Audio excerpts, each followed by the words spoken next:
And welcome to In-Game Chat for Saturday, March 22nd, 2014. This is Season 8, Episode 12. I'm Scott. I'm James. I'm Matt. And I'm RJ. And welcome to the show. If you'd like to get in touch with us, our phone number is 334-272-9228. That is 334-272-9228. You can check out ingamechat.net for all the links to get in touch with us. And you can find us on Twitter at InGameChat as well as on Facebook. You can email us, everyone, at ingamechat.net. We are streaming the cam right now on twitch.tv. Head over there, look for In-Game Chat. You'll find us, as well as you can join in the chat room live while we broadcast. Got a few people in the chat room already. We can see that we've got Cavalier UK, Brian Ward is in there, Lavos, Medusa's Mirror, Nabokov Fan, and W. Matthew as well in the chat room. And head over there, jump in the chat room, and we'll go back over it in the second hour and give everybody great welcome. So we thank you guys for watching us. We thank you guys for listening to us, and welcome to the show. Been a busy week been a busy end of the week, I guess, for James and I, as far as games. Infamous Second Son releasing on a Friday, and Gamefly's ability to get us games delivering on a Friday as well. So we have been put in what time we can with Infamous and what time we can with Metal Gear Solid 5 Ground Zeroes. I streamed my play of Infamous Second Son last night, and I streamed this morning my play of Metal Gear Solid 5 Ground Zeroes. One from the PS4, and then the other one from the Xbox One. The Xbox One streaming seems to do quite well, as best I can tell. Obviously, I was the one streaming, but it also recorded the video that I played, saved it to Twitch. And we've got that up on our channel if you want to watch 2 hours of a guy doing horribly at Metal Gear Solid 5. So, anyway, also RJ's here. He's got some time in with Dark Souls 2. Right. And he's also back from Atlanta. Welcome back. Yeah, thank you much. And give us a recap on that. Oh, it was a grand old time. You know, a bunch of folks with the same likeness in fighting game communities. Had a lot of really intense gameplay going on, tournament-style play. A lot of tension, especially during Street Fighter at the end. I sat there and watched the top 16 Sunday night. It was the last event of the evening, and we saw some really high quality matches there. You know, I was looking at that, learning a lot, and I've got a long way to go to get to where they are in terms of skill and play. But it's a work in progress, so I'm just going to keep on working at it. Did you guys stay for the finals and everything? Yeah, we stayed for the finals and watched the last match of the evening. Then we saw the little demo and the reveal of DiCapra for Ultra Street Fighter 4, and the match between the winner of Street Fighter this year, Ryan Hart, and Combo Fiend from Capcom, playing as the new DiCapra character. Oh, that's right. They did reveal a new character. Mm-hmm. What was the overall thoughts of that? My thoughts or the community? Give me your thoughts. Cammy clone. That's what I heard. That's basically my thoughts. I don't follow this stuff, but I'd see tweets about it, like, oh, so they just did a palette swap on Cammy. Yeah, palette swap on Cammy with changed moves. They made her a charge character, I believe. You know, hold back forward. That's what their moveset's like. A better version of was it like Guile? When he charge for special moves and whatnot. A better version of other characters, ultras like Dawson's Yoga Catastrophe, which is basically a big fireball that slowly moves across the screen. Her version, I think, is called Psycho Stream. It's bigger and it moves further than his does. So people like calling it Dawson 2.0. That was a nickname I saw going around as well. General consensus is a lot of folks. I'm guessing a lot of folks didn't like it, but you know, I'm cool with it. It's just another character to get used to because I know someone's going to be using it around tournament time when the game is released. Yeah. So. Well, we're glad to have you back, and hate that we missed you last week. We had Kevin in your place there, and I hate you didn't get to meet him, but we hope to have him back eventually. But yeah, I'm glad to have you back, man. And you of course, put some time in with Dark Souls 2. How much time, before we get into some details on that, how much time have you got into it? I've got about 6 hours of playtime in there. I suppose time is relative with a game like that, considering the difficulty. Yeah, spending time backtracking, going back and forth, restarting where you made your mistakes and everything. But I've got about 6 hours of time according to the save file itself of playtime with Dark Souls. But it feels the same. Feels the same. A lot of little changes here and there, but it's still the same difficulty and quality that I was expecting from the first Dark Souls. Well, we'll get into that a little bit later on. We also had GDC going on this week. And had a few things come out of there, especially with VR stuff, engine stuff. Sony announced a VR thing. Project Morpheus is what they're calling it right now. Oculus Rift announced their Dev Kit 2, which I think we all kind of expected was going to be coming, the high-def version of that. They announced the Dev Kit would be out very soon. I believe it will be in people's hands by the summer. Also, Unreal Engine 4 went to a subscription-based model. What's the significance of that? Not as much capital outlay to actually get into using the code. Yeah. You won't have to spend as much money up front. Money up front to purchase rights to an engine so you can do development on it is something that's really hard for two guys in a garage. Right, it is. And that's why a lot of people have been using, I guess, was it Unity? They use Unity. Yeah. A lot of people using Unity for that, and I was trying to figure out what the original cost of the Unreal Engine 4 was. Of 4? I have no idea. I'm looking for it, and I obviously can't find it, but it was hundreds of thousands of dollars is what I'm reading here. Definitely can't be cheap. Yeah, it's mortgage. In fact, I remember a lot of Kickstarters said, yeah, we're using Unreal Engine 4. That's why our... That's why our ask is so high. Yes, because we have to factor that in. So it is in its own way. It's actually because we're talking about development tools here. It's really similar to how the Adobe suite of products has gone to a subscription over the last couple of years. Yeah, because if you Creative want Cloud, yeah. Do what? The Creative Cloud. The Creative Cloud, right? If you want to get a copy of Photoshop, or Illustrator or something along those lines, it's about $800 to $1,000. It's almost $1,000, which is really, really difficult to consider. Even at student prices, it's extremely expensive. Yeah. So being able to just look at sort of a piecemeal or an a la carte selection of things that you would like and pay $30 a month. Granted, you're still paying a lot of money, but I don't get paid my full salary all at once. Yeah. So being able to pay for a massive piece of software all at once is a little bit difficult. So I know that there's a negative connotation to the idea of subscription for software. Yeah. Because you never own it outright. You're paying in perpetuity. It also means you're almost never paying for upgrades. The upgrades themselves, the updates to the software are always included, rolled up in whatever it is you're subscribing to. This has actually been the case for most engines that you buy access to anyway. Yeah, this is a part of the whole process that I've never actually looked into too much. It's also never been one that's... It's been a big problem for a really, really, really, really long time. Yeah. I remember specifically, Matt probably remembers this as well, looking back a really long time when the Lithtech engine was really popular. And it was, amongst all the engines that were available, all, 4 of them, or whatever, early Unreal, Quake, whatever else there was at the time, their licensing costs were explicitly cheap compared to everybody else's. Very, very, very cheap. And they even regretted at several points that more people weren't doing business with them because it's also cheap. Why aren't people spending their money here to get really relatively powerful development tools? Yeah, at the time it was actually a nice engine. It was a nice engine, and it was, maybe not everything that everyone wanted, but it was a lot easier for people with less capital to outlay to get into it. So that's always been the big problem. These guys spend an awful lot of time, and I mean an awful lot of manpower, making this technology. It is worth an awful lot. so they have to get their money back on it. But And, let's be honest, the Unreal engine and the Unreal game was just basically a poster for that engine. It was a billboard. And almost any game that, Epic has done has kind of been that, billboard for, look what our engine can do now. yeah, And so, I guess it helps when you have your own kind of like marketing team with a game around it. sure, And to get people involved in it, like, oh, hey, this is what it could do. right. So, But either way, if you have the skill but not the money,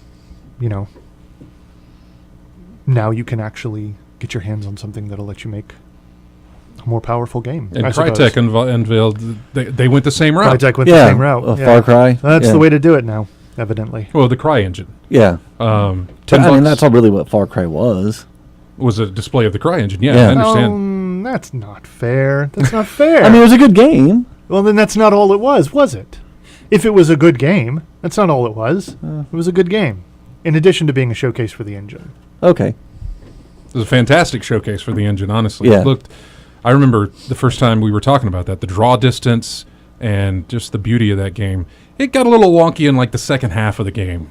I think that was just the game itself. That just, No, I'm talking about that. As far as the game itself, got a little wonky there, but God, it was beautiful to look at. Just stunning. that first half, just wandering around the island, was worth it. Man, it was good. So, had those announced. Like I said, the virtual reality stuff kicking in. Not much yet is known. I mean, Sony's trying to go there with it, and they'll get there. And Oculus is obviously already there and doing their thing, and they're just trying to improve upon what they've got. It'll be interesting to see how this develops. You look at. I don't think it was last year. I think it was the year before last when Sony at their E3 conference were pushing that 3D very hard. Showing 3D demo reels during their E3 presentation that people at home couldn't obviously see, but you could see there at the presentation itself. Pushing the 3D, pushing the 3D, pushing the 3D. 3D is not mentioned whatsoever in the new console life. Well, that ship has already not sailed, but failed to sail. I guess that ship has already sat there and done not a thing. In a sense, yeah. It's just it did very little, and I don't know. It's hard for me to predict what, or even speculate on what VR will do. It's 3D taken to the next dimension, as far as that's concerned. But I just don't. I don't know how well something like that is going to catch on. 3D, you needed special stuff for your TV and for everything else to output the stuff, and then you needed the glasses with it as well. VR, you don't need a brand new TV, but you do need this headset thing. If they can bring the cost down on this thing and make it something pretty affordable, I think it'll gain some traction, but I don't think it's going to become anything like this is how you play your games now. I could definitely see the VR in certain types of games. Maybe not like every single game, but like, flight sims or something like that. I could see more with that. Possibly. That would be excellent if anybody made flight sims anymore, but they really don't. Nobody's really giving me the option to sit in a cockpit or a spaceship or anything like that anymore. No. One of the real limitations I'm afraid of the VR headsets is that it sort of necessitates that you be in first person. Mm-hmm. Mm-hmm. Almost always. Oh yeah, that's very true. Mm-hmm. And that, I mean, how many types of games does that eliminate as a possible fit for a VR headset? You can play Dark Souls in VR. Or what about like Uncharted?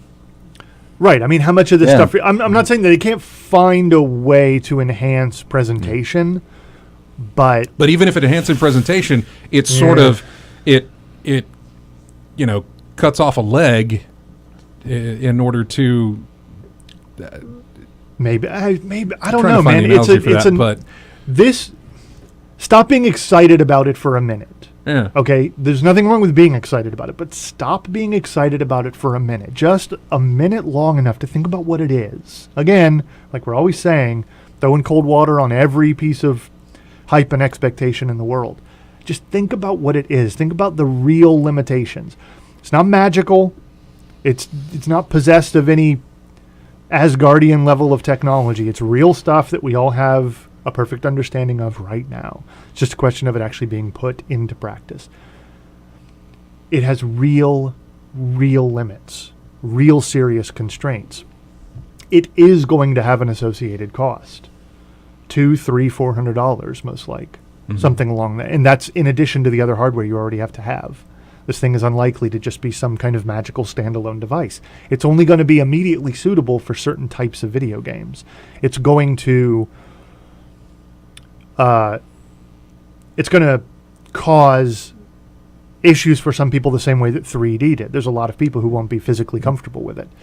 I'm not physically comfortable with it after an extended amount of play with it. And by extended amount of play, I mean maybe an hour, if that.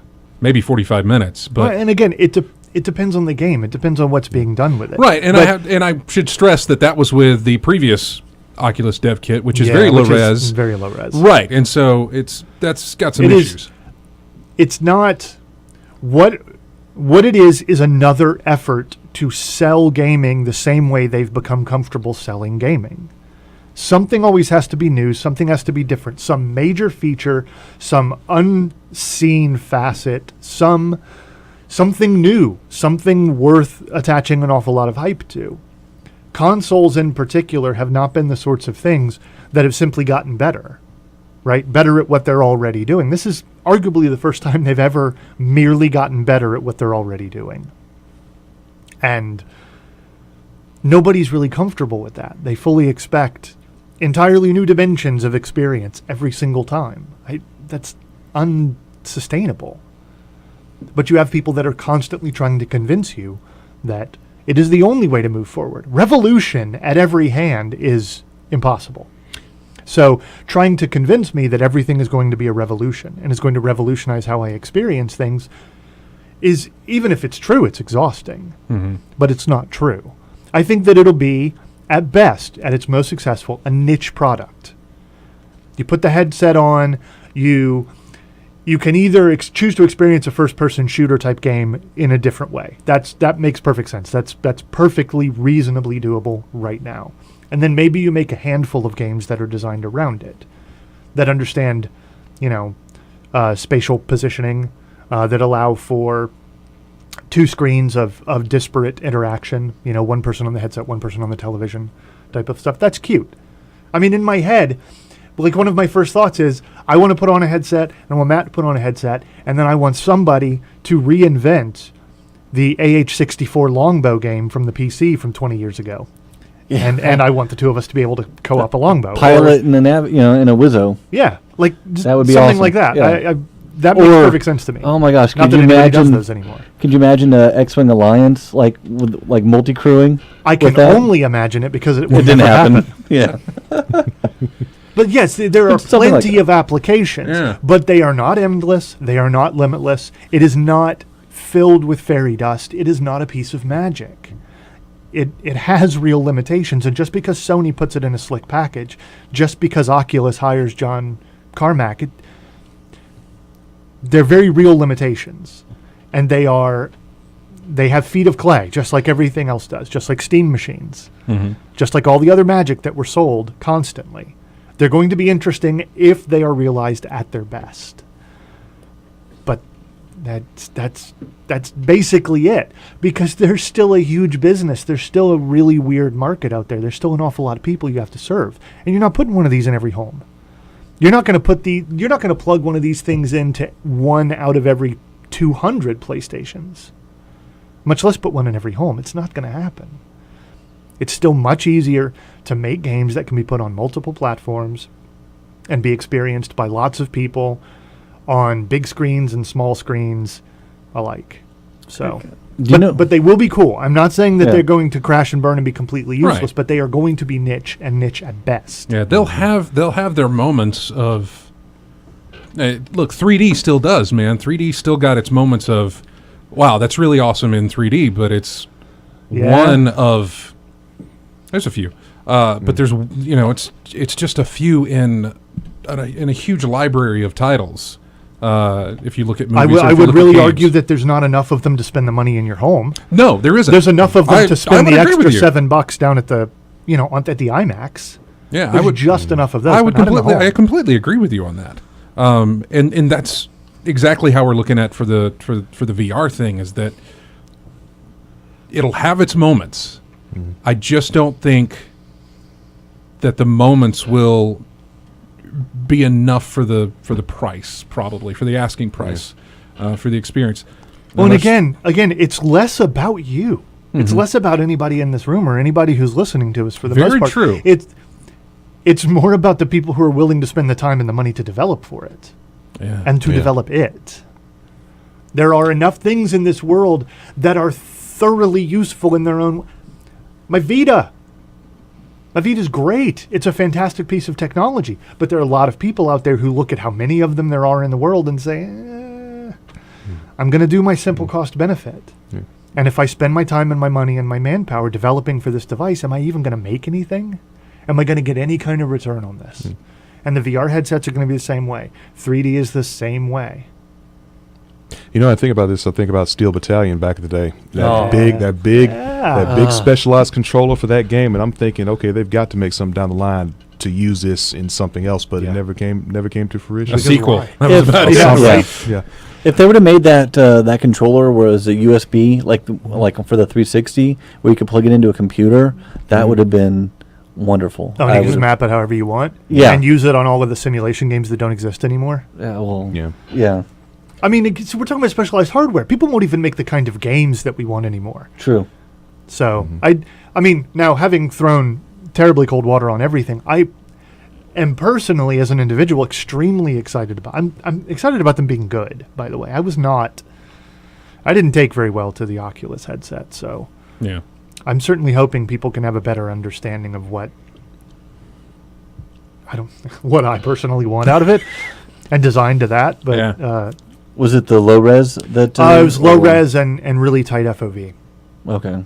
So I don't know what to tell you. All I can say is I'm not going to imagine what could possibly be done, because it's hard work to get anything done, and it's expensive to get super anything done. expensive, too. And who's going to take the risk?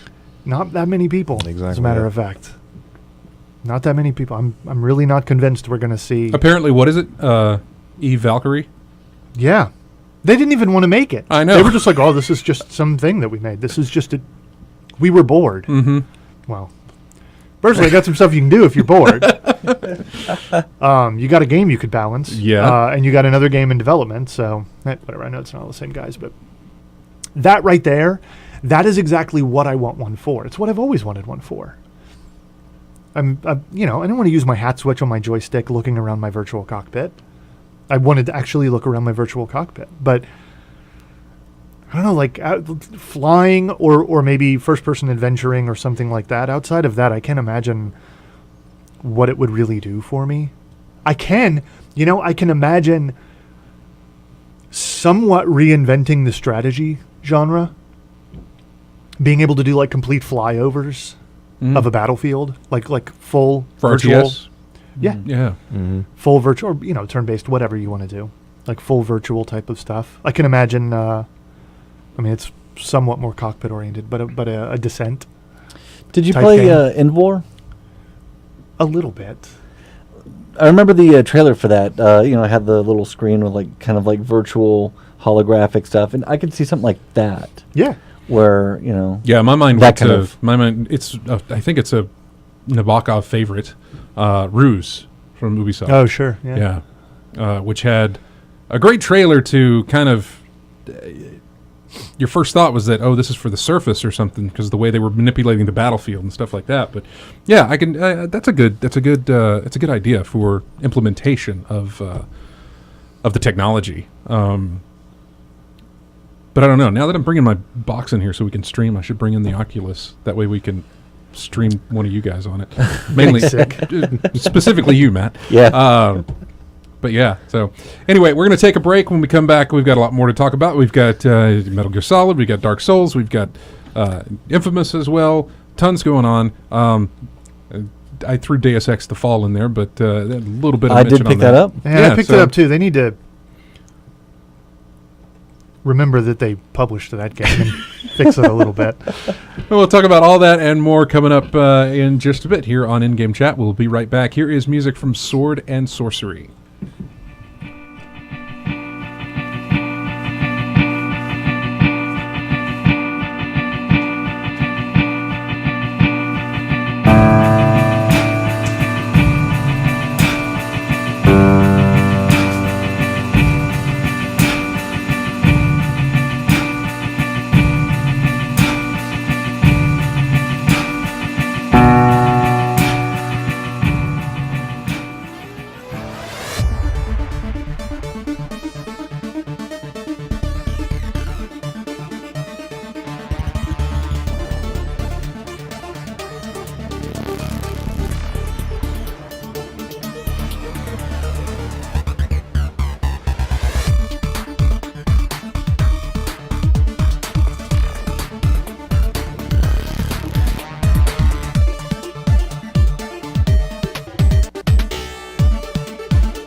And welcome back to In-Game Chat. Music there from N+,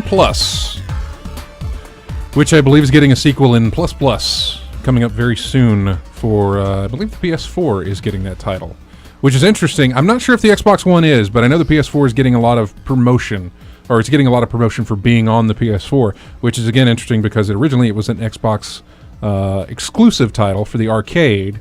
MetaNet Software is the guys who made that. Interesting enough, we had them on the show.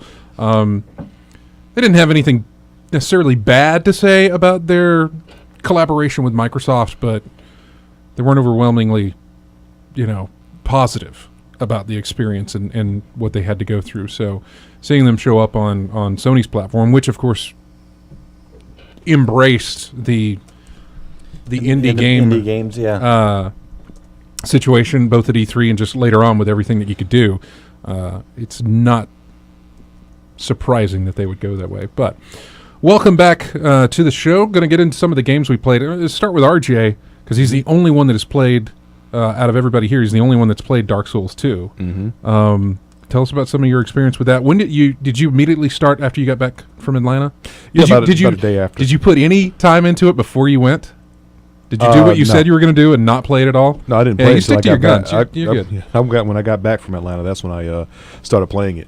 But the difficulty of Dark Souls 2 is still intact, the same way as it was in the first and second games.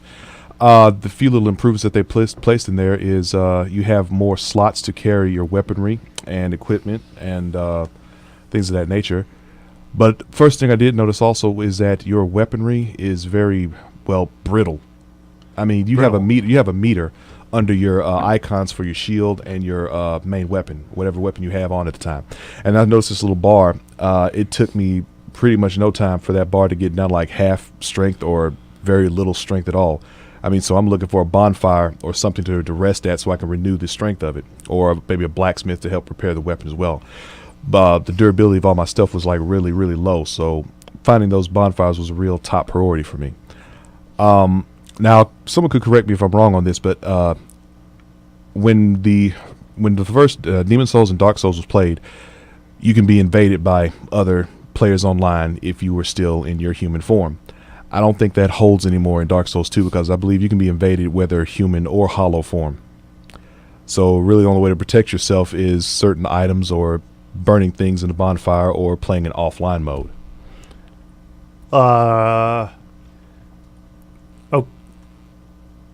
All right, first off, I have no idea. Second, why? I mean, you're just seeing this as the case by playing? I've read some things and looked at other posts and things online about that, and I don't think it's. I think what people were doing was like playing in hollow form all the time or going offline a lot in the first two games. But I mean, playing in hollow form in the first games was a value proposition. Mm-hmm. There were certain benefits that you couldn't gain if you were playing hollow. Right. But you had the protection of not being invaded. Mm-hmm. So it wasn't just, you weren't just cheesing the game by playing in hollow mode. You were sacrificing Yeah, you're willing to give certain up. benefits. You're willing to give up some stuff to keep from getting invaded. So obviously, if this is the case, if you can be invaded at essentially any point in time, unless maybe they've made invasions more difficult. Sometimes like I said, there's some items you can use to prevent that. Like I said, items in the bonfire, things of that nature. There's some things that help protect you, but I don't think anyone's going to get through without being accosted a few times, no matter what form they're in, human or hollow. Yeah. That's actually not great for some people. There are a lot of people who really don't want to have anything to do with that. And playing in offline mode, either through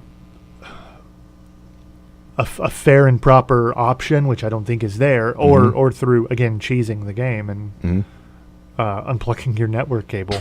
That's not good either, because I like having access to seeing what other people are doing. Yeah, because those are messages. The message system is still intact, and it really did save me a lot of times going through the game in my first playthrough.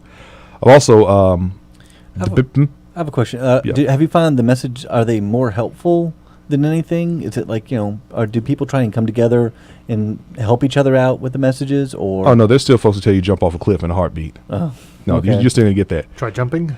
Yeah. I'm looking out and I'm seeing nothing but water and rocks hundreds of feet below. And there's a message that just clearly says, try jumping. No, there's nothing under there. Nothing but death. Maybe it's like the penitent man will pass. Yeah, exactly. Yeah. But also noticed that something else in the system as well. Dying really didn't have much of a consequence. Really, you just lost your souls or whatnot, and that wasn't really much to deal with. But in this one, I've noticed that when you die and you go in hollow form, you die again, you lose a little more health off your life bar. I heard it. No, I actually did hear about that. Yeah. There's a penalty. Death penalties were cumulative. If it was cumulative. So there's been many times when I've looked around and I'm like, I'm only at half health here. I can't really afford to make this mistake again. And what do you do to correct that? You can use a human effigy. Okay. It'll put you back in human form. Is that like humanity? Yeah, kind of like humanity. But it'll put you back in human form so that you can build up your life meter all the way back to maximum. Does it automatically do that, or do you have to go? You have to work for it. I think. I'm trying to recall. I know it puts you back in human form, and usually when I use it, I'm at a bonfire, so I'm not sure how it works if I'm in the open territory. I usually use it at a bonfire.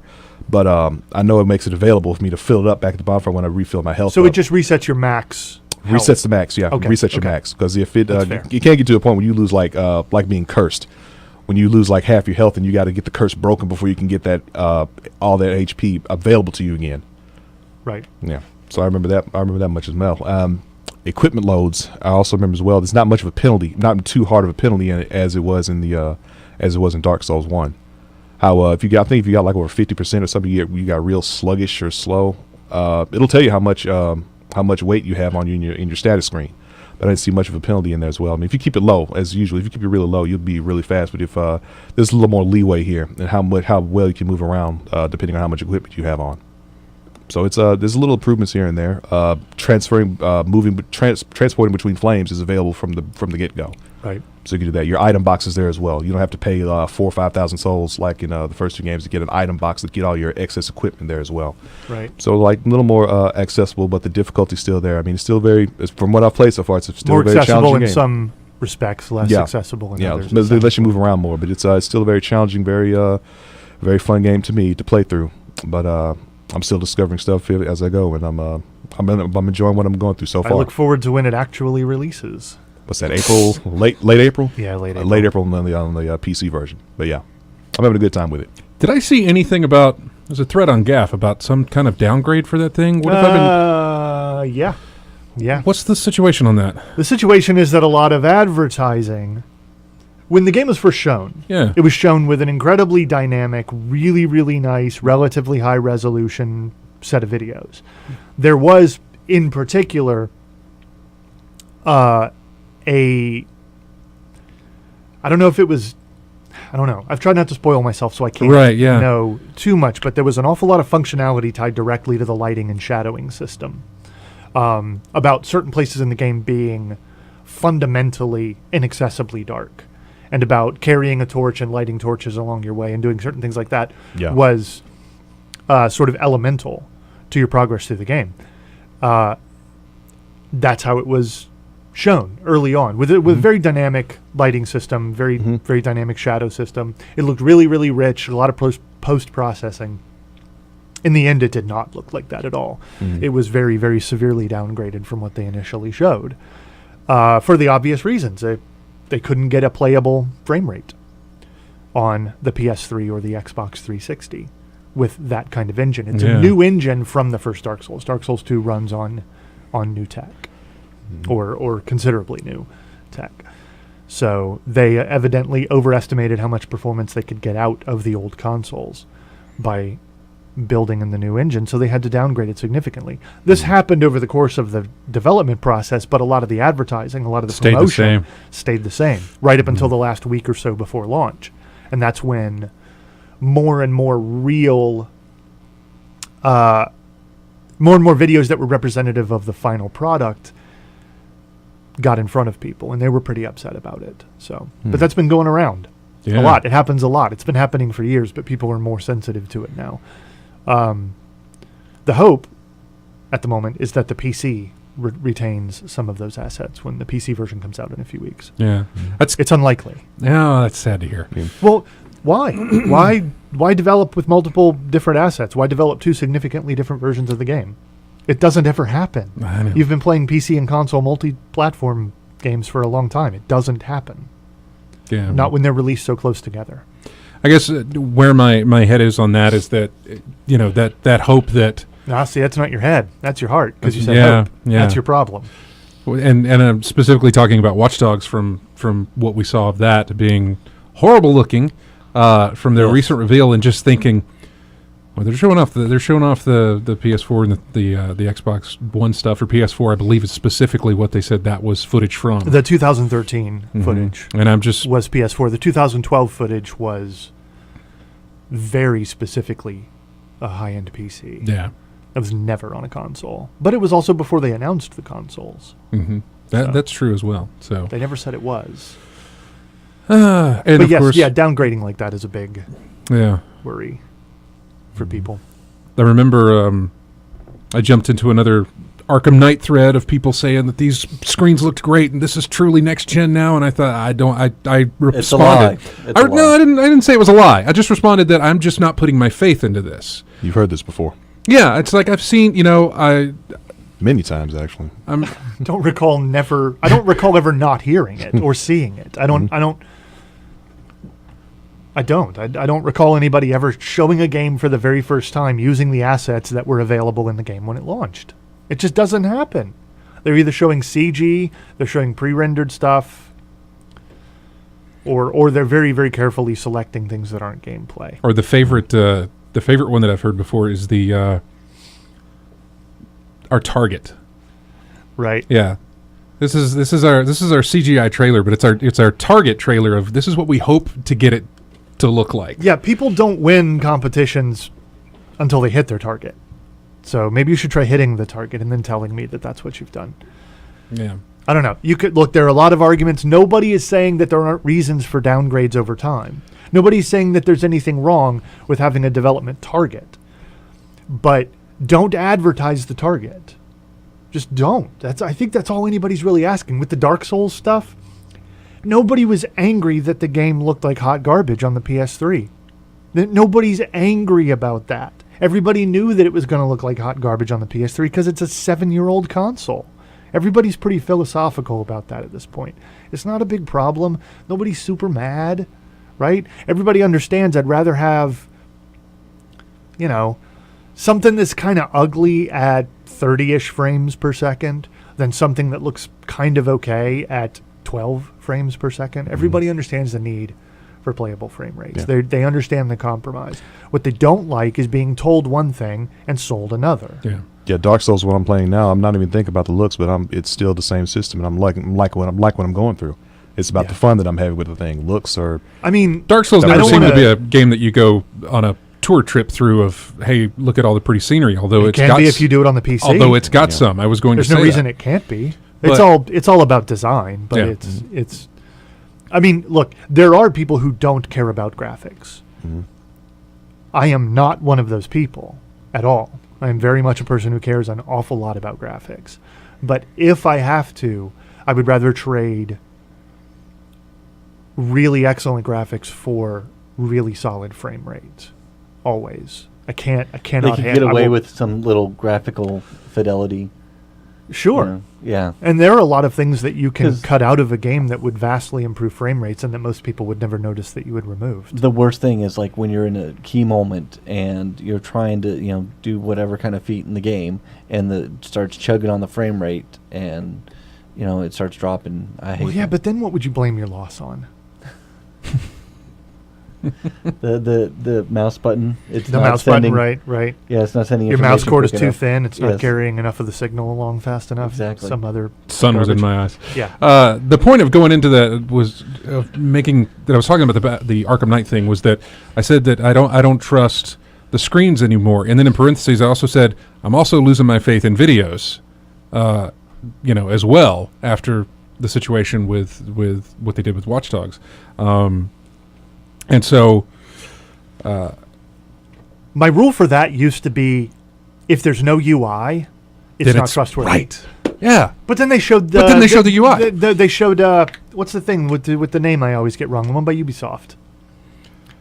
That looks really good. The Division.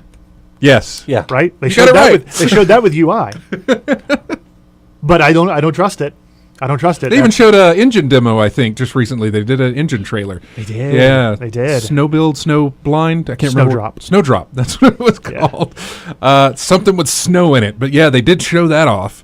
They showed that at GDC, and it's a really great looking engine, and that's fine and all, but I don't buy engines. But I was going to say, understand. And it's GDC. I understand. That's the place where you talk about engines. It is, and that is the place where you do it. But understand anything that they publicly show off like this that starts making the rounds. That stuff's been thumbed through and cherry picked to display of what you're looking at. One of the things I liked so very much about Human Revolution was the way they behaved towards the leak. You remember that? Yes. You remember the game was playable. It was The still a good little first, glitchy, but third? no, not it was the first full chapter right up to before the boss fight, I think. Or at the boss fight. But it doesn't really matter. It was playable. It was leaked. These were not previews. Mm-hmm. These were not special magazine deals. These were not closed preview events at some hotel or on the developer's campus or anything like that. It leaked, air quotes, and they were just like, whatever. It's out there. We don't care. We're not going to get upset about I it. don't trust leaks anymore either. No. But it wasn't leaked information, Scott. It was a leaked video game that I installed on my computer and spent hours playing. Right. There's no way to lie about that. Yeah. There isn't. There is a way to lie about what comes after what I played. But no, that was solid. That was everything I needed in order to trust that the game looked the way that they had been telling me it looked. That it. Because I remember played as up smoothly until as it then, we were did. kind of on the fence where we saw that, and then you called me up and you're like, get this now. Do this thing. And so I did. I'm like, all right, yeah, I'm sold. That is when they had my money. you Yeah. know? And that's all it is. It's a trust issue. Yeah. Now, you talking about Deus Ex, might as well go into the fall because we could probably cover as much time as you guys It's spent kind of with that. broken. No. It's Yeah? there's minutes. I have no problem with what it was. I was always mad that they made a Deus Ex thing in the current timeline set on the tablet because I don't want to play it on the tablet. I don't want to do that. I understand that that's kind of novel and maybe interesting, but I don't want to do that. So I never minded that it was mobile platform sensibilities. I didn't mind that they developed it in that way. I just wanted it to work, and it doesn't really work very well. That's the worst part of it. The cover system is it's really bad. It's very sketchy. It's not very solid, and it's not very stable. They didn't do as good a porting job as we had hoped. So I've got my fingers crossed for Maybe a some patch. kind of patch. Yeah. If not, I'll power my way through it just to get a little bit of the backstory, as thin as it is. I'm glad we didn't spend more than $10 on it. Yeah, $10 was. I was willing to take a look at something, a series that I like an awful lot for $10. For whatever reason, I thought you had not bought much the there. app. No. I don't know why, but I could have sworn Because that it's you a Deus Ex game on a tablet. Yeah, I could have sworn he bought the app, and played it at the time they released that. Ever how long ago that was? No, I did not. Different studio. Yeah, I'm almost certain. Yeah. I haven't played it yet. I installed it from your library. Yeah. Now that we're doing the sharing thing, which is, I think, mean, really it's like cool it's that we just do it's that. not it's not Human Revolution. Yeah. It's not even trying to be. It's not much beyond a storybook game. Is it still in certain controlled in like respects. third person, first Yeah. person, that sort of thing? Yeah. The presentation is similar. Yeah. It's just very, very, very simple. And if it worked, it would be okay. People would dismiss it for not being very good, which is true. Mm-hmm. But the mouse controls are spotty. It's kind of buggy. It's crashed on me a couple of times. I haven't had it crash yet, so.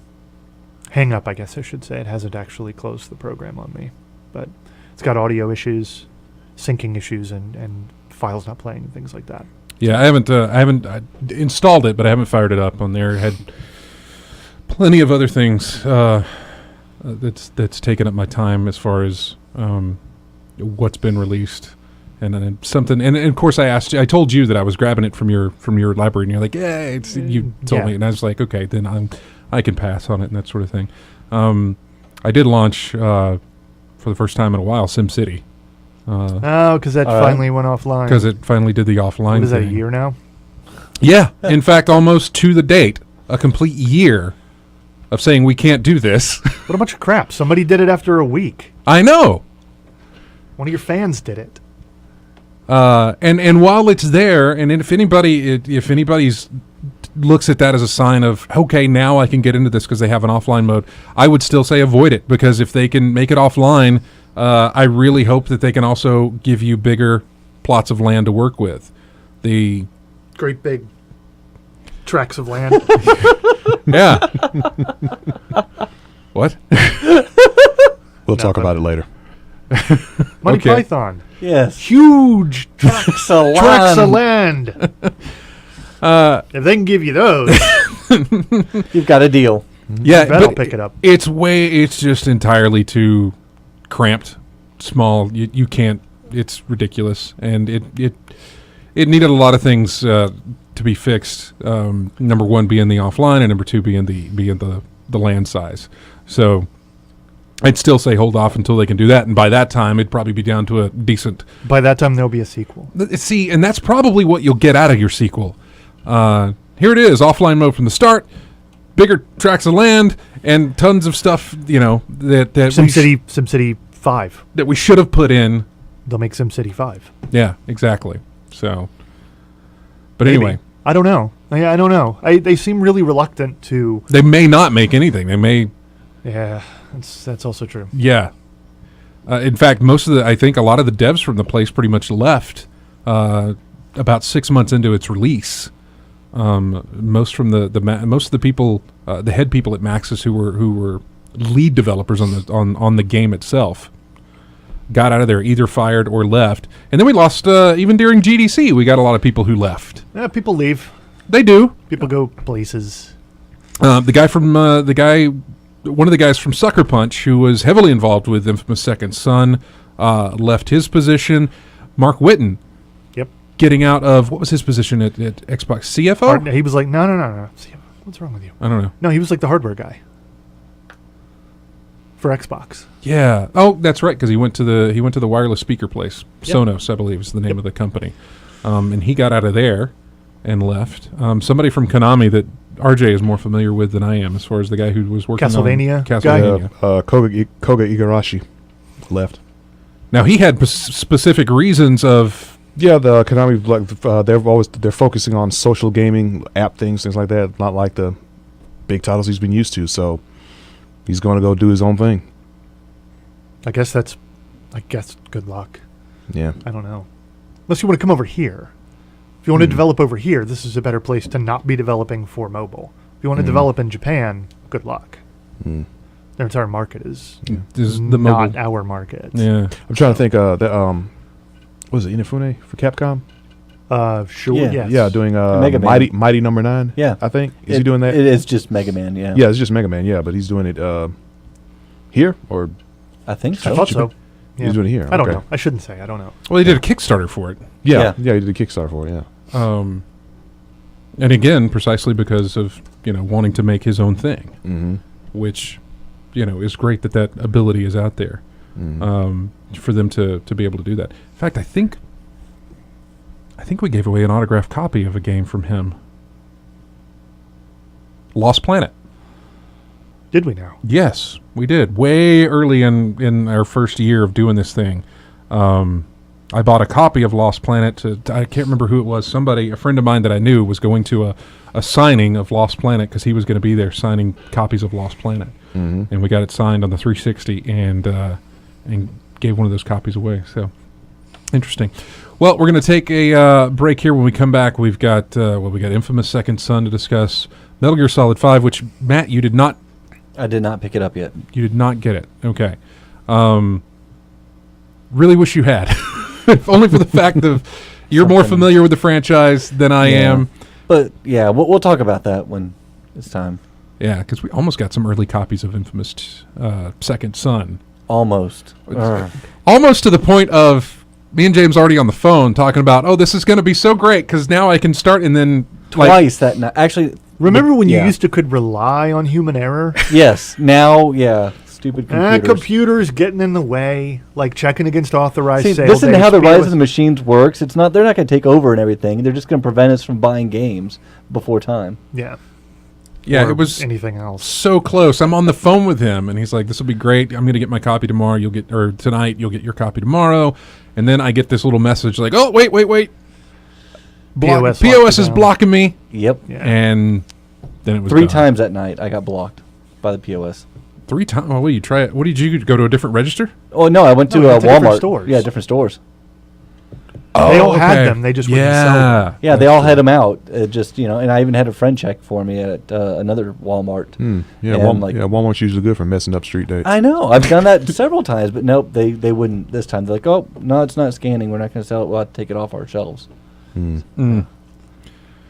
Sad jumbo. Yeah, really. Very. But we all did finally pick it up.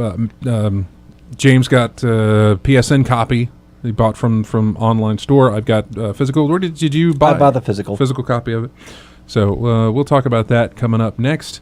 Don't forget our number, 334-272-9228. If you played any of these 2 games and have some comments on them, we'd love to hear from you. We'll be back with our second hour of in-game chat in just a minute. Here is music from Skyrim.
And welcome back to In-Game Chat for the second hour of the show.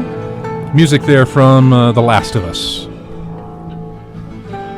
Checking into the chat room once again. Got a lot of people in there. Welcome, everyone. Arioka, also AZNGP, Brian Ward, Cavalier UK, Lavos, Kyrie, Medusa's Mirror, Multile, Nabokov, Navid, Stufu, and Truth Unknown all joining us. Plus, Dennis has joined us in the chat room as well. Hello, Dennis. Hope we'll see you next week or just as soon as we can have you back in studio with us.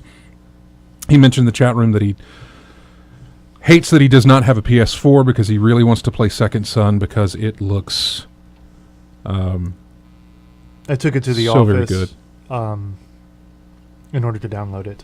Mm-hmm. Didn't have preloading, but we got an announcement, I think, that preloading's coming. Yeah, we are getting preloading apparently in the April firmware update, which is a thing I've taken for granted forever. Yeah, with Steam on the PC. And then realize you don't have it for that one, yeah. But I downloaded it and ran it for a little while at the office and allowed him to. He stopped by. Oh, took a okay. look at it. Yeah, okay. So, all right. So going into Infamous. Let's get a bearing on where we all are.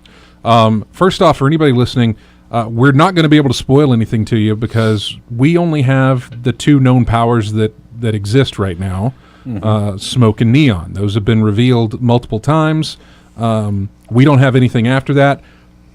I'm still in the dark on what the remaining powers are, and I want to stay that way, by the way. Same here. I don't know why, but I think it'd be fun to discover this without knowing. So hopefully nobody... I don't know either. I've avoided spoilers. I have too. I hope nobody in the chat room throws anything out there, of course, by saying that. I think it's going to be fish.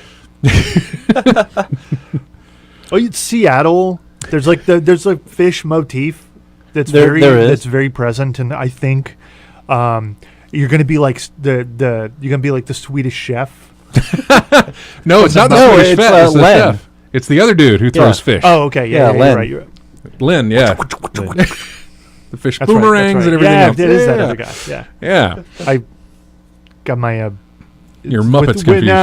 I got crosswired with the Swedish fish, the candy. Yeah. Oh yeah. So I'm going Paragon. Also an interesting power. Oh yeah. Okay. Swedish fish. Are you doing Paragon as well, Scott? No, he's a bad guy. I'm doing evil. Oh, okay. I asked James what he was doing. He said good. I kind of figured you're probably going good as well in your first. I tell you, anytime I played games that give you that option of going, in Mass Effect, in the first Infamous as well, it's always been I'm going to do my good playthrough and then I'll go back and do my evil playthrough. Yeah. And I thought, let's go evil this first time. I mean, he's already doing good. It's likely you are too. I am. Let's do evil and good's harder. Do that. In a game like Infamous, it's an awful lot harder because it's not simply it's not like Mass Effect where it's a question of do you pistol whip the poor little alien when it doesn't give you the answer you want? It's not that. You're playing in an open environment. You're playing in an open world in a city populated by innocent civilians. Yeah. You're at odds with the police who don't understand you and don't know what you really are. So I accidentally shot one. Well, that's a bad thing to do. Yeah. Your actual gameplay has to be much more constrained. Yeah, you just can't willy-nilly with bombs. You can't be indiscriminate. You just can't. It does. You cannot be I knew this. It took me back to when I did the good playthrough of Infamous, the first one, and then started it up and did the evil one. And, I think I remember, this is going way back, man, but I think I can remember, wow, evil's so much more fun to play. Yeah. Because you're not having to, you don't care. You don't. If you kill civilians, whoop-dee. Yeah, use everybody as a resource in the evil playthrough. Good, and like when I was playing Infamous, good is just having to be careful with my shots. It's about being careful, and it's about the fact that a lot of the choices you make with powers are about restraint. Yeah. Not about destruction. Mm-hmm. So, anyway, the point being that if you're going to playing good really requires you paying much more attention to the details of every fight. It requires you making harder choices and being less likely to give in to just wanton fun. Mm-hmm. And that's more fitting for a second playthrough of a game. Wanton destruction. Yeah, no, I would completely agree with you because going through this, just even in the beginning, in the very beginning, after you take the truck ride out of the reservation, and get into the city, Is it like weird, by the way, that I had no concept that he was Native American? Until you played it? Until I played it? Yeah. I remember. Yeah, me neither. I was like, there was no mention in any articles or ads or anything like that. Just I haven't. We haven't been looking. I haven't been looking because I haven't really wanted spoilers, but I'm not. It certainly wasn't a part of the advertising. No. It wasn't an overt part of it. Mm-hmm. And the introduction to the game doesn't take place in Seattle. It takes place, I don't know, in like Fish Cove or something. Whatever, some place. It doesn't matter. But he was talking about having to get to the Longhouse and everything, and there was, very strong Native American stuff going on. I was like, it's like his girlfriend Native American or something. I have no idea. And after a little while, I was like, oh, if you say so, you're okay. Sure you are. I don't care, and it's fine, but... Still better at it than Connor. Yeah. So I thought that was very strange. I didn't really know what that was about. Well, it was also very weird to play evil because of the decisions that I was making. In everything leading up to your first choice, and honestly, everything that follows, conversations that you have with his brother and everything else, there's a huge lack of motivation to play evil. Let me put it this way, there's a huge lack of consistency in the dialogue and in some of the choices that you don't get a chance to make, that are made in cutscenes and things like this. Some of the dialogue that's said in between cutscenes and stuff like this, where you have no input in what is said, that doesn't give it any, that gives me no drive or reason for this character to be doing what I'm doing with him. Why is he doing this? Yeah. It felt very strange to just... They're leaving you to fill in the... Kind of like having to Mad Lib your way through his motivation. Here's a guy where the game starts off and he's defacing a billboard, which is a great mechanic, by the way, where he's defacing a billboard of a political guy and being like, whatever. It was his brother. Was it his brother? Yeah. Yeah. Oh, I didn't... He was the sheriff, which is an elected position. Oh, that's true. But anyway, he seems very no politics or whatever, very... anti-authority. Somewhat, yes. And then one of the things you can do to win evil karma is stop protesters. Is to break up people protesting, and I don't know. It sits very, or even the people playing music on the side of the street or whatever, is that gives you evil karma. There's no reason for me to kill them. Because if we want to sidebar this for a second, yeah. I think that, and in Play 2, I've said this, I did not care for 2, so I didn't play it, so whatever may have happened there, disregarded as far as what I have to say. Mm-hmm. I thought the first Infamous did a relatively good job of making each line, the good line and the evil line, make some sense to the character. There were still some major issues, and there are always going to be major issues. You're trying to accommodate 2 completely separate playthroughs. Right. 90% of the people who even pick your game up are never going to venture down both paths. Not really. And those that are, they're just interested in they want different powers. Yeah. Most of them don't really care about the difference between a good playthrough and an evil playthrough. But what you're pointing out actually highlights one of the biggest mistakes in terms of evil. This is... as regards storytelling, evil just becomes petty and malicious. It becomes sociopathic and psychopathic. Yeah. It isn't about evil. I feel like I could never be a Bond villain in a video game because those are methodical, thoughtful, calculating, dispassionate people in a lot of cases. But to be evil in a video game, like I said earlier, do you pistol whip the poor alien or not? Like, I don't know, man. Like, are we trying to... Stop trying to tell me that evil is bad. I sort of know it. Mm-hmm. I inherently know that evil is bad. And I would rather be working towards entirely different ends if I'm going to be evil, instead of just murdering protesters on my way towards the same ending. Yeah. More or less. And I feel like this game isn't doing a particularly good job in either respect of compartmentalizing the good and the evil stuff. He's just Delson, He's just like this guy, and he seems sort of irrational and inconsistent, like a kid would be. You know, like a young, rebellious adult would be, who doesn't have his parents anymore, which they point out and make clear, and who is of a very different cut than his brother, you know? Like, he just seems like a rebellious kid, although he doesn't seem like a kid. Right. So I don't like... Even though you had to fill in some of the blanks yourself, I thought Cole, good or evil, was really, really excellent. Because you are never introduced to him. You don't know him prior to... Mm-hmm. He wakes up in a hospital. Cole? No, he doesn't. He wakes up in the middle of a crater. In the crater, that's right. Yeah, in the crater. And at that moment, you as the player get to decide, what does this event mean to him? And it's easy to understand in a world where nobody else has any powers like this, and where you feel like everything's been taken from you, that you've become much more fearful and vindictive, that you've become dark side as opposed to evil. You know what I mean? Mm-hmm. It was really, really well done. It still required you to bring an awful lot to the table yourself, but it required you to role play.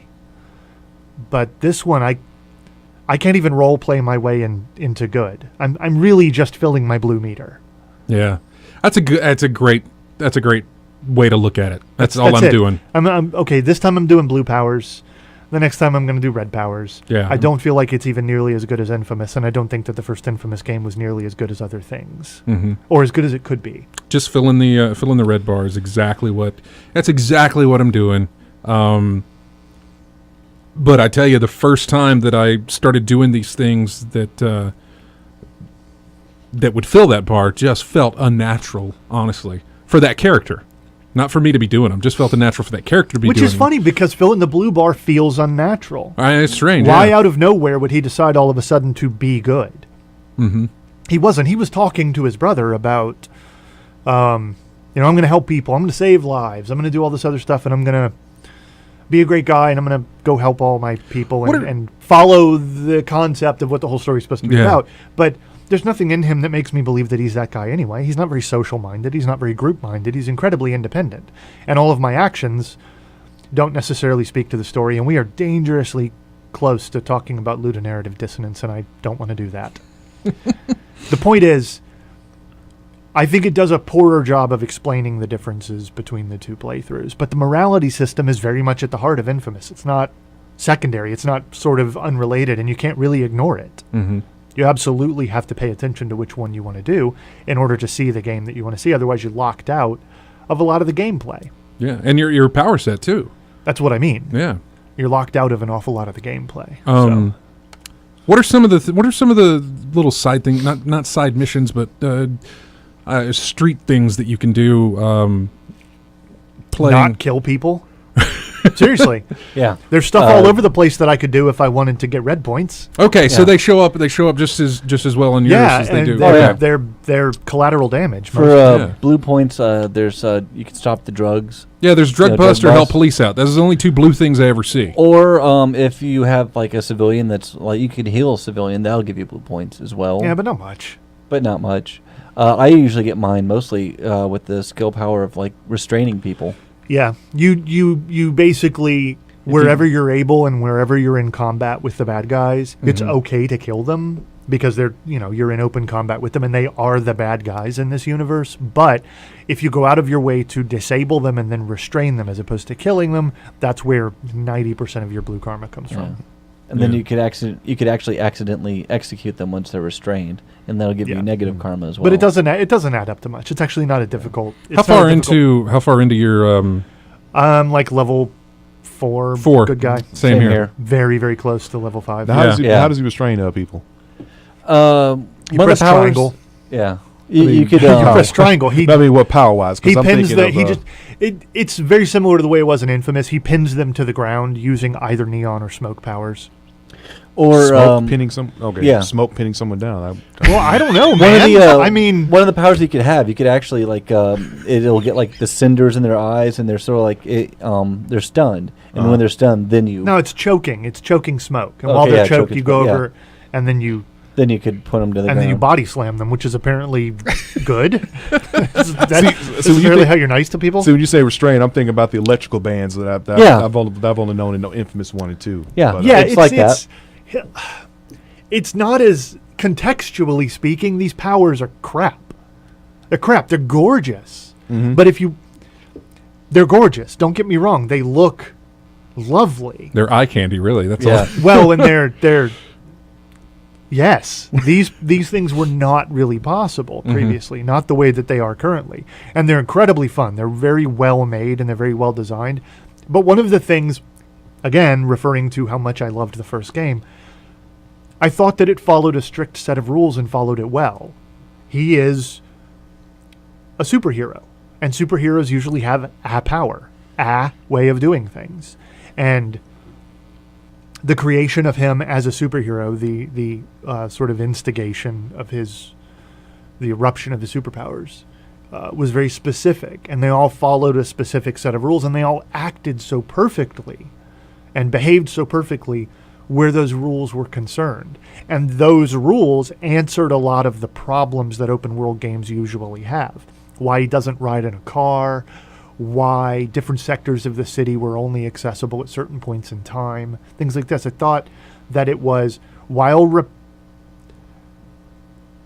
repeated, not repetitive necessarily, but while it followed a formula, I thought that the formula absolutely grounded every other concept of the game. But to be fair to this game, it is a game. It's not a movie, it's not a book. It's a game. So cramming a bunch of superpowers into a guy is fun, and that's kind of what they have to do. And really, you just sort of, you squint your eyes and you don't look too carefully at why people are pinned to the ground with smoke. You just don't have to squint quite as much to wonder why they're pinned to the ground with electricity, you know? Yeah. In its own fiction, it doesn't make a lot of sense, and I think that too much of the neon powers are too much like a lot of the smoke powers, if that makes sense. Each one's kind of got an analog, and it's more about style. There aren't a whole lot of firm differences between the two. Mostly traversal. Traversal, definitely. The I mean, neon is way better for traversal. Well, of course it is. well, yeah. Yeah. And that's you upgrade it like one time, and all you do is you press O, press And circle you to just go run. across the map. Yeah. Yeah. Nothing can stand in your way but water. Nothing.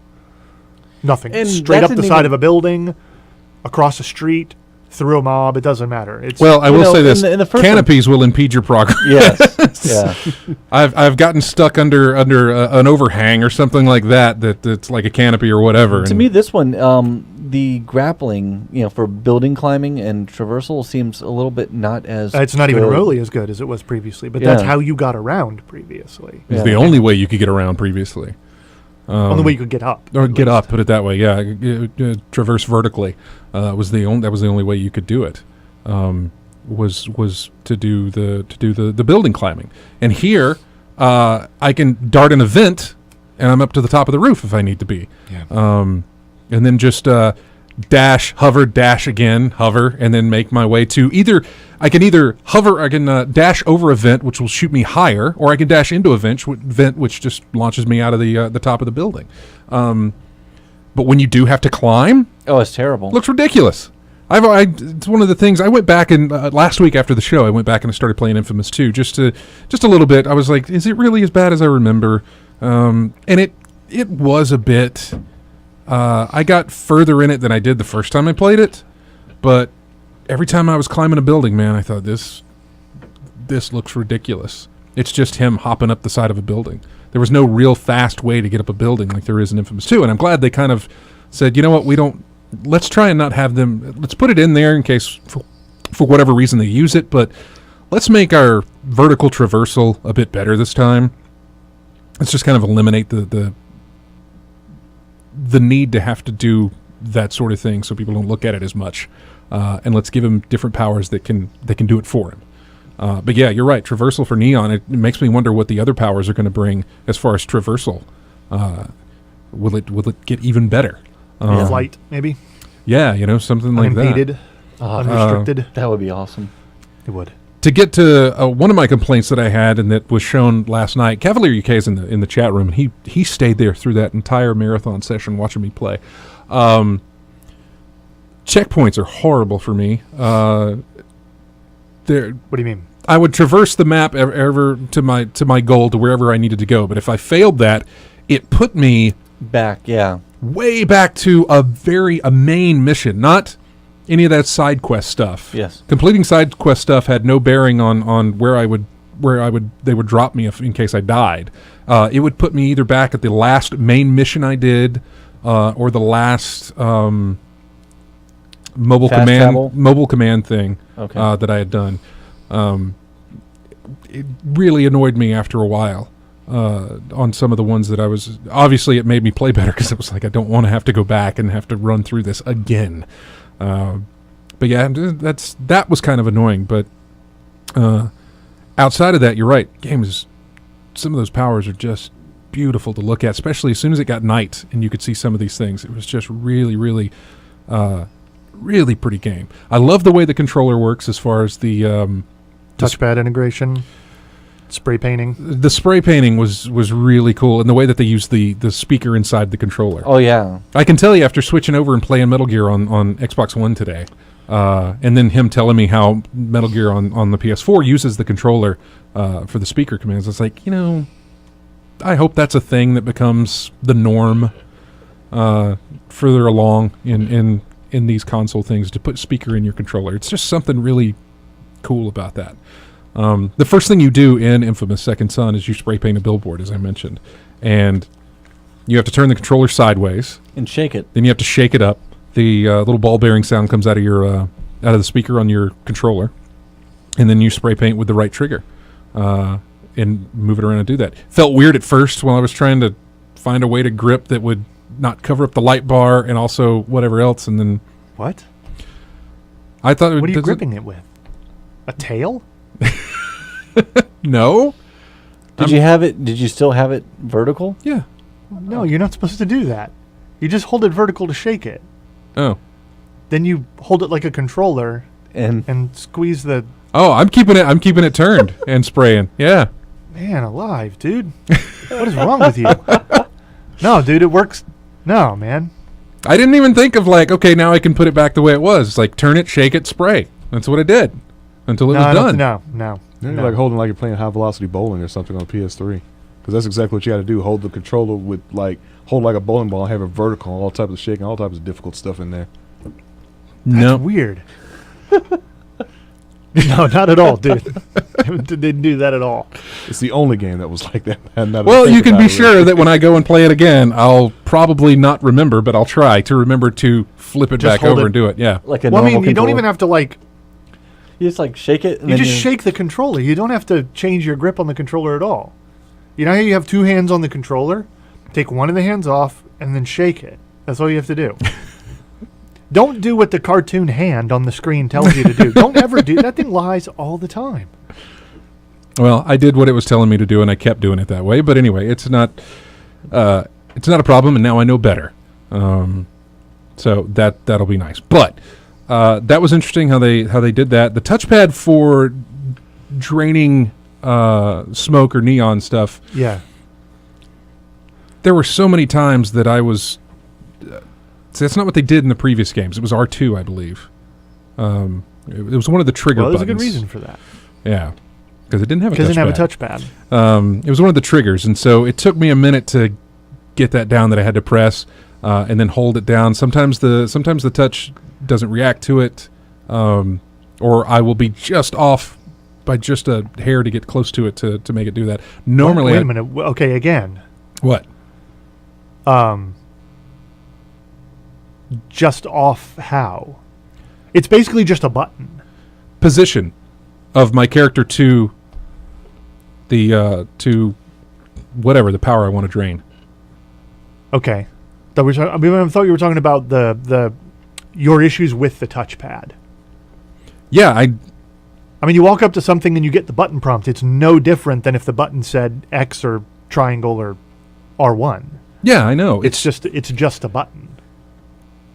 I anticipate it. Put it this way: I anticipate that I'm going to be close enough to drain the smoke or the neon or whatever, and I'm not. I have to move closer to get you really have to wait for the button prompt to show up in order to use it.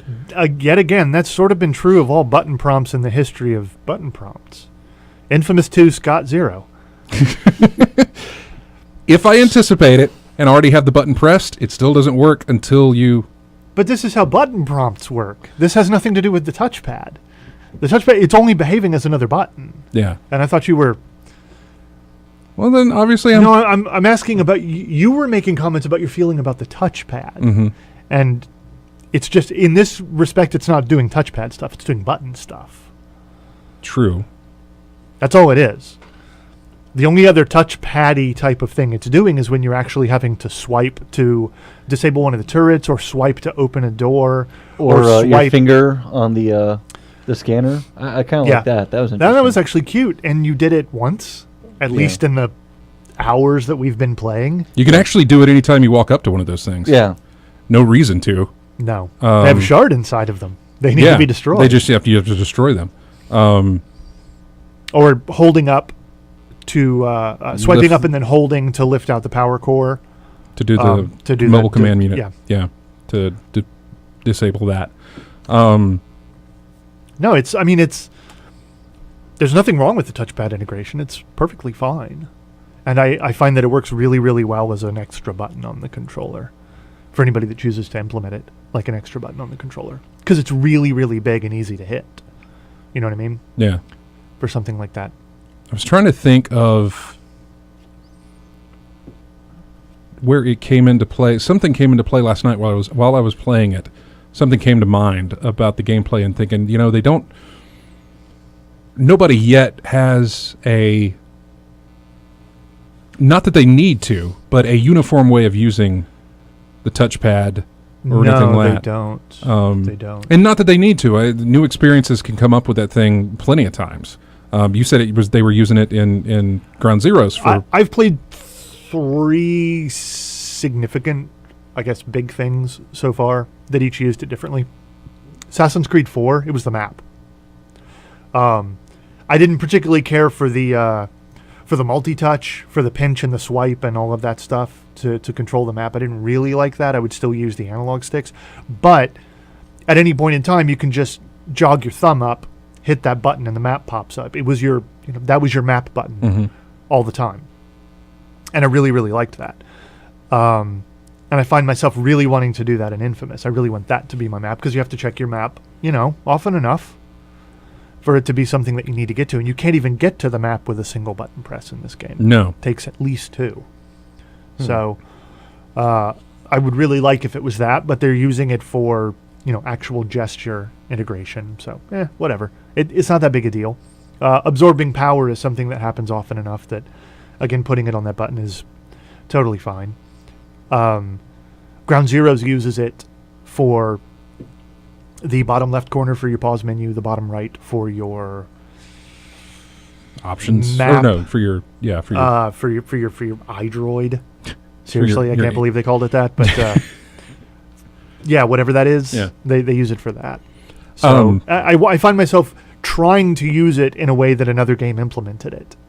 Well, yeah, because you're going from one game on the same console to directly to another game on the same console. And everybody's got a different idea about where to put it. Yeah, I didn't run into any of that issue on going over to the Xbox One to play the game, although I still kind of had some similar problems with changing some of my options that we'll get into in a little bit. But so far, neon or smoke, which power do you prefer?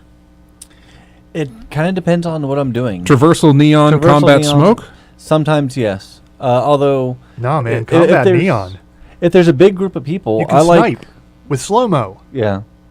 But if I'm getting swarmed by a big group of people, I like the smoke because L1 with a little smoke grenade that just disables a lot of people at once, and then I could just, triangle them to the ground. Yeah, I guess, but you could do this. I mean, you can do it with less time and effort on neon. You throw the neon grenade, and anybody caught inside that grenade can be completely disabled, not killed, but disabled with one shot of any sort. So it's actually easier than the smoke. The smoke is a completely... The only thing smoke does is heals me when I go up to the top of a building through a vent. and I guess like its rockets or the rocket, the heavy attack is the heavy ranged attack, I guess, is more powerful, but its melee attack is crappier because Neon has a lightsaber. Yeah. Its ranged attack is crappier because the ranged attack from Neon has the slow-mo, has the slowdown. So when you go into the zoom aimed mode, you get like 3 seconds of slow motion, which allows you to line up headshots or leg shots. I wonder if that's for good only, because I haven't unlocked that. Well, I don't know what to tell you. Yeah. I don't think so. Because, no, it can't be for good only, because when you go into the slow-mo thing, when you aim, it gives you a choice. It gives you a choice. Yeah, red or blue. It does a red highlight on the head, which will give you bad karma, and a blue highlight on the leg, which will disable them. Does that happen every time you go? Yes. Every time you aim. Yeah. Every time you go into aimed mode. That is not there for evil, I will tell you that right now. No, I don't know, man. I don't know. Maybe, do you have enough shards to upgrade it? You should have all the shards if you've completely cleared that island. I know, I have. Interesting. I've unlocked the ability of when the heads go red and the legs go blue. I've unlocked that ability for when I zoom in. Yeah. But there is no slow-mo for me. Huh. Maybe slow motion. That's pants, man. I mean, I think you guys need that, obviously. Yeah. I don't know. Slow motion might be a good only. Maybe it is. I don't know, but it makes Neon infinitely better for ranged. It's infinitely better for melee. I mean, a single upgrade point into Neon's traversal mechanic, and you don't ever have to, like, it's just always on. Yeah. So, I wish there was one more upgrade to make it even faster. Yeah, I mean, sure, I guess, while we're, asking for ridiculous stuff. But the point is that in almost, again, about the only thing that's not as good is that the heavy ranged attack isn't instantaneous. It's a charged attack. Yeah. So, I bet that's why you had so much trouble on the boss at the end of the first part of the game. Yeah. Because you're forced to fight in Neon. You have to. And you don't have slow-mo. Yeah. And you don't have slow-mo, which allowed me to, like, line up every single one of my shots super easy. Oh, man. Because I was like, I played that today, and I was like, this God sucks at video games. He's so bad. I knew he had a lot of trouble with this, but man, really? Is he very, very bad at video games or what? Yeah, no. But that explains it. I have a cheat code, and you don't. So you got to do it the hard way. Yeah. And it's automatic. This isn't something you have to engage. Wow. Once you have it, it's automatically there. It was there in, again, I don't know if it was in 2, but it was certainly there in 1. I think it was in 2 as well. Okay. I remember it in 1. I do remember that in 1. And again, I didn't play the evil side of that, so I'm not sure if it was also there as well. Wasn't it like you could like zoom in, then if you hit the up, it will slow. It's not an automatic. I could not tell you. My memory is not trustworthy where that's concerned. But it is completely automatic with aimed Neon powers. Yeah. In Second Son. So obviously we're not through with it, but I believe probably by next episode we'll all have finished our at least one playthrough. Yeah, at least our first playthrough. I mean, we fully intend to go both ways, right? Everybody? Oh, yeah. Okay. I do. See all the different story beats, as awkward as they might be, yeah. and then compare notes. It's all of that aside, all of the actual gripes and complaints and the minutia. I'm enjoying it. God, is it a good-looking game? It is. It is. Really, really. I mean, it's good. That first time I was climbing the Space Needle, looking down, and then you get on top and you look out. It's just, man. I tried to climb it again. Apparently, you only do it that one time. Yeah. Which sucks. They should have given you access to it. But yeah, just really good looking. And we're only done with that first part of, now we're in the second part, and I'm interested to go around there and look around and see what else is there. The change from day to night was just kind of brought that out, the way the neon effects, the lighting effects, stuff like that. Yeah, it's a much better looking game. At night, it's a much better looking game when the reflection, like when it's raining, when there's a lot of reflections, when there's a lot of surfaces for the neon to interact with. Smoke effects always look good. Everything sounds good. But things are a bit flat in the daytime in just a normal, basic lighting situation. But get it at night. Just run. Just hold down the neon traversal power and just the light speed run. And just... It's good. It's the kind of thing people spend $400 for. Very true. And the gameplay's solid enough, fairly rewarding. I think the controls are tight enough. Still looser than I think a lot of people like, but that's Infamous. So, it did feel awkward at the beginning of some of the moving around, but you settled in, I guess, with the way it did, and especially once the powers kick in. Again, going back to Evil, where I don't really care about collateral. I can just, it is my playground in a sense, and I don't care about anything. The worst thing that can happen is me, not killing someone or accidentally pressing the heal. Yeah, the triangle instead of burning the guy's eyes out whenever you can execute. So, but I fixed that real quick. Anyway, coming up, we'll talk about Metal Gear Solid 5. I think, we both finished it. No, James and I. No, we didn't. Well, we both finished the main. Yeah, we mission finished the there. first mission. Yeah. Yeah, out of I think a total of 6. Something like that. Yeah, there's a lot of stuff that's in that game, and interesting to talk about it now after talking about the lead up to it, the price, the value, and everything else that you're going to get out of it. So we'll come up with that here in just a bit. We're going to take a break. When we come back, we'll have more of In-Game Chat. Here's music from Crimson Skies.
And welcome back to In-Game Chat. That is music from Anachronox. That's going back some. Yeah. Really? Wow. That's old, man. Was that one of yours? No. No. Okay, That's I'm not not one of sure. That was a PC game. Yeah. Definitely, 2000? Definitely not mine. yours. Definitely not mine. Yeah, That's the case. yeah. A good game too. As a matter of fact, was that an Ion Storm game? Who made that? Was that first person strategy? No. It was an RPG. RPG, okay. Yeah, it was like a sci-fi, cyberpunky, party-based RPG type of thing. Actually, really, in a lot of ways, the precursor style to something like Mass Effect. But it wasn't a shooter. It was a strict RPG. It was really cool. James' question reminds me that if you're locally listening, we'd love to hear from you if you would be interested in possibly joining us here on the show to, answer the phones whenever we have them coming in, or to look up stuff like that whenever James has that kind of question, and let us know. But we really would enjoy somebody being here to also interact, but also quickly look up these. It was Ion Storm. These things and to find out about. But it, not so. not the despicable wing of Ion Storm. What wing is that? You know which one. If you would give us you can give us an email, everyone at ingamechat.net. If you're local and would like to participate in the show every Saturday with us, we would like to talk to you. So please let us know. Anyway, let's move on with the last 15 minutes of the show here. We can talk about Metal Gear Solid 5 Ground Zeroes that James and I have played. Matt did not play. Is it worth $30? Obviously, is it worth $30? Is it worth 30? No, I think it's 20 It's the only question. It's the only question anybody is ever interested in regarding this. Right. Nobody ever asks, "What is this?" That was one of the questions we had while I was streaming it today. It was a question we had like 8 times yeah, while you were streaming. Exactly. Is this worth $30? I don't think it is. No, obviously, I'm not the guy to be asking. Honestly, just for the fact that I'm not. You could tell by me playing it. This isn't my kind of game, but I still had fun playing it. I think it's about $10 too much. If you want to haggle over $10, then obviously get it. 10 for that, you must be mad. Yeah. If you want to haggle over $10, that's fine. But well, I mean, you can have it for $10 less if you want to buy it on the PS3 or the 360. So, which you should not do, by the way, because it looks lovely. The Fox engine does look great, doesn't it? Is really, really great. I haven't seen the daytime missions. I know that they're there, but I haven't done the daytime missions. Not as much fun. Just like Infamous, it really shines when it's at night. At night, where there's a lot of lighting and shadow effects, and when it's raining, so you can see the reflections. It's not bad. Mm-hmm. It's just not as interesting. When I was originally going to go pick that up on Tuesday out at the BX on base. They had it for $40. They hadn't gotten the word about the price drop. And that's when I first looked at that. I was like, then right next to it, that's where I saw the Infamous, and that's when I would say $20, nobody would ever ask. Mm-hmm. I don't think anybody anywhere really would come into a thread or a stream or anywhere and say, like, man, is this worth $20? Not that $20 is some throwaway point. Yeah. But if you have any interest in stealth gaming or Metal Gear or things with high production values or something that's been hyped back and forth, $20 is there's a psychological cutoff there. And I think for an awful lot of people, maybe not so much those on the console, you look at 20 and you think, okay, I'll take a chance. There could be something really interesting happening here. There's been a lot of chatter about a game.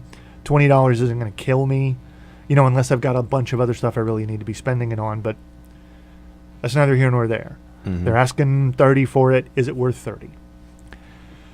Wow. What's that? 4-2 in the chat room is Switzerland. The game is sold for 58 francs. That's $70. Jeez. I don't think it's worth that. Safe to say. I really can't imagine anything they've possibly included. That's Australia bad, man. It really is. But Ground Zeroes, that's a precursor to Phantom Pain. Phantom Pain. It's not a full game. Right? No. What is that? Okay, but look, what is that? Let me try to draw something out of you. What does that mean? What does full game mean?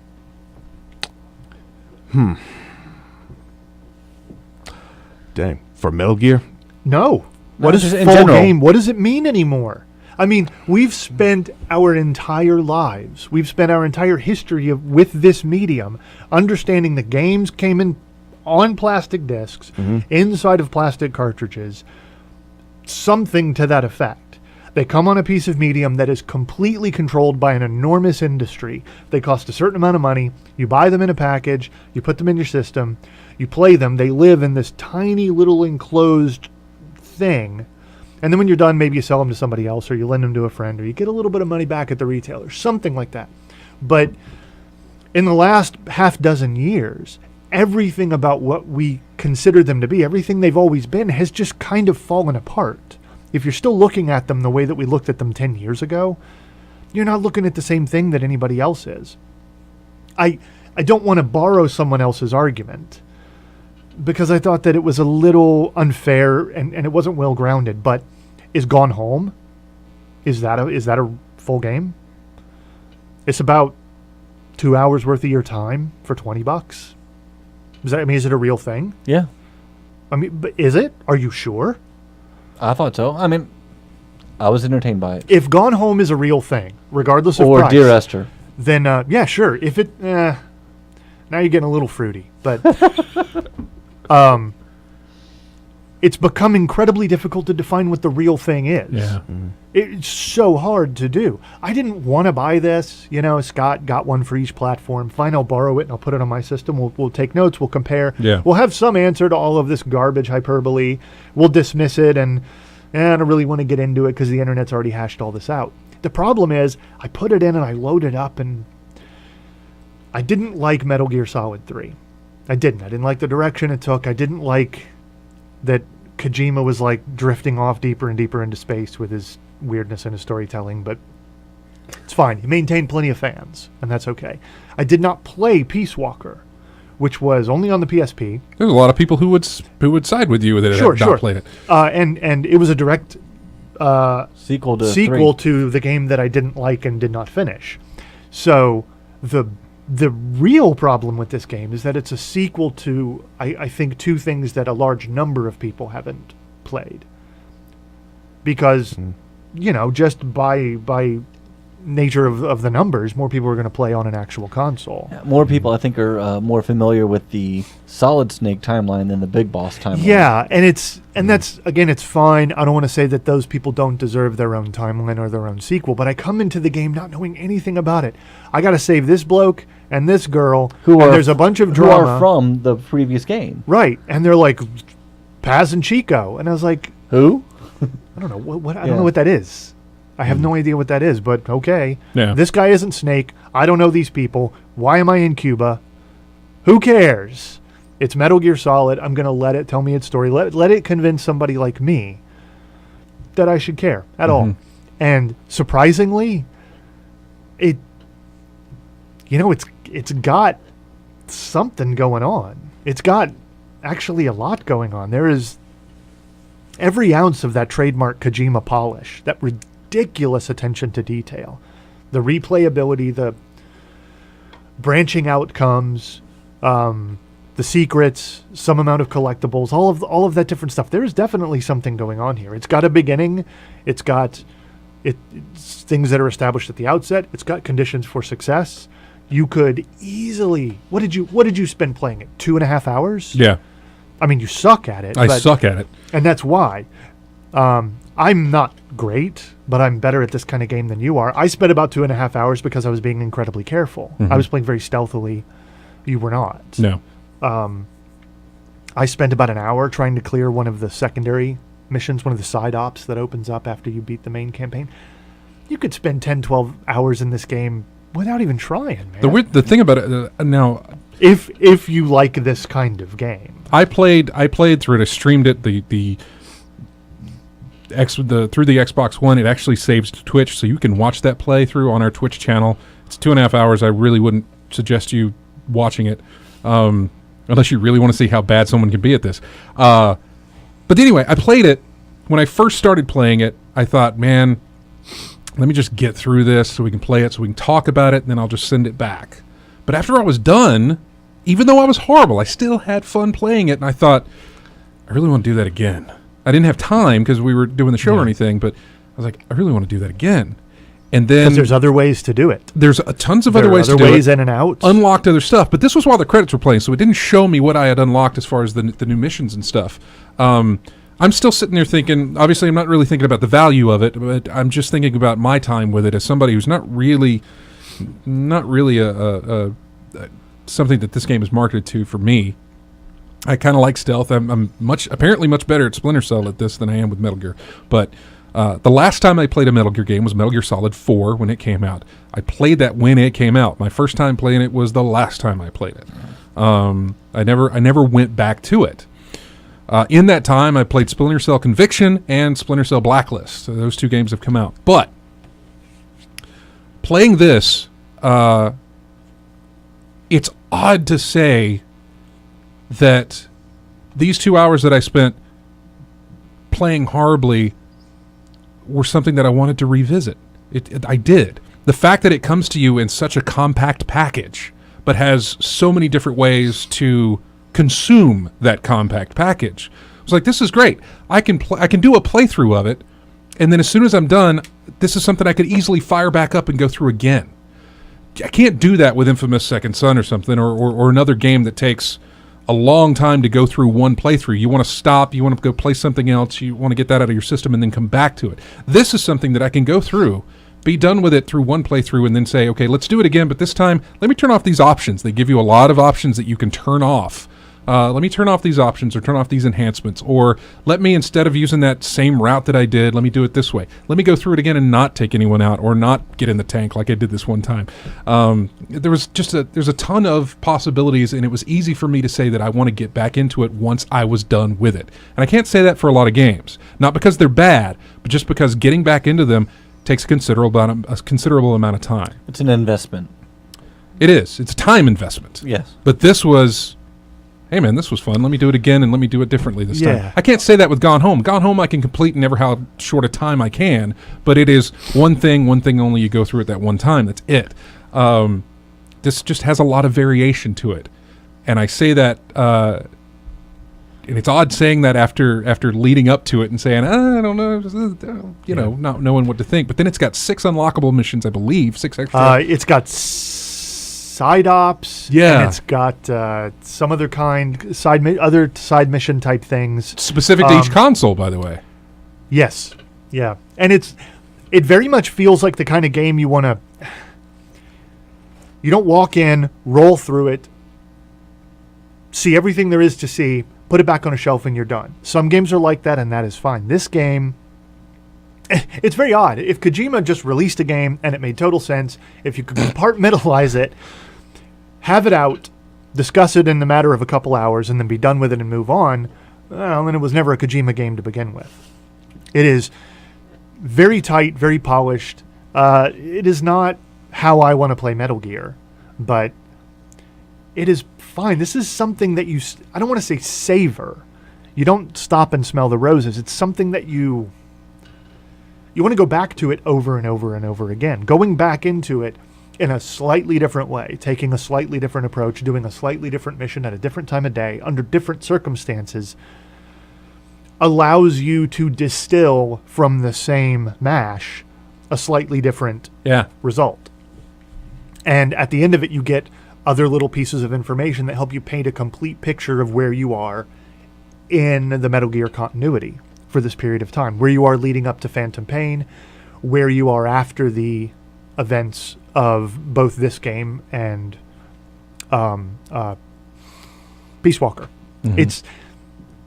That's exactly what you want to do. You want to finish it, and you're like, that was interesting. Like, it's a weird culinary type of thing. It's like a weird food. Very strange. And you're like, I wouldn't say that was delicious. I would say that's interesting, and I need another bite. I need to have at it again. And if you are even a moderate Metal Gear fan, I don't think this is like the Ravenous fans game. If you're even a moderate fan, yeah, man, I think probably $30. I think it should probably be $20 because of what they're really, really asking you to do.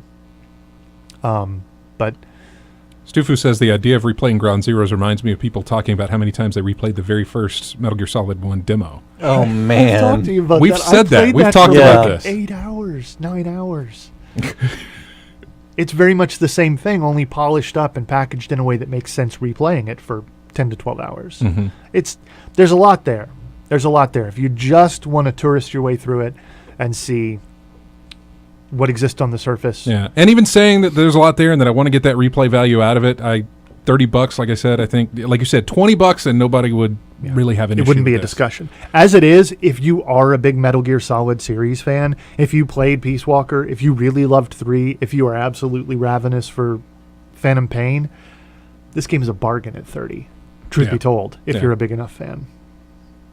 It really is. So, well, anyway, I think that'll wrap it up for us. Thanks, everybody, for joining us in the chat room, as well as everybody listening on the streams and on the radio as well. Thanks to everybody who grabs us each week from iTunes or however you get our show for later use. We really do appreciate it. And don't forget, you can go to ingamechat.net, and you can join us on Twitter. You can join us on Facebook, our forums at colonyofgamers.com. Subscribe to our YouTube channel. And if you're on Steam, we've got a Steam group over there that you can join up with and play games with us and other listeners. We really appreciate everybody tuning in. Thanks, everybody. We will see you next Saturday.